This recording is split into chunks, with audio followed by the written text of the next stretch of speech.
Et on commence avec cette œuvre, justement, Hélène, Oui. qui était importante dans le cheminement de Camille Claudel. L'homme penché, elle est encore dans son travail avec Rodin à ce Oui. moment-là, mais elle va pas tarder à prendre son Oui. envol.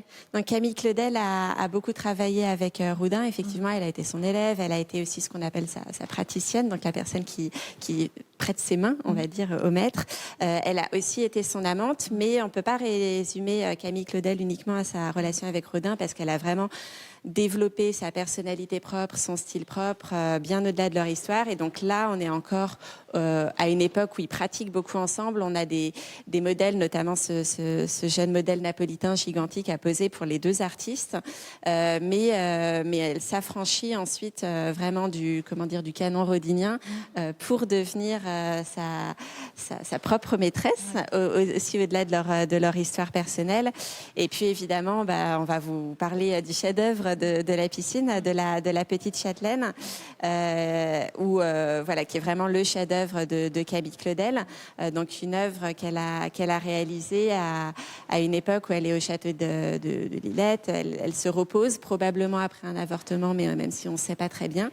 Et donc elle fait poser cette petite fille du château, Marguerite Boyer, au début vraiment dans un portrait assez réaliste en fait de cette petite fille, et puis elle en fait énormément de versions successives pour de plus en plus au fil du temps en faire une espèce d'allégorie, et donc on arrive notamment à cette version qui est une version remarquable en marbre, qui est une véritable prouesse technique aussi parce qu'on a une chevelure extrêmement travaillée, très évidée, qui est extrêmement difficile à sculpter dans du marbre, par opposition aux autres versions. On a des versions plutôt avec une tresse, donc plus facile.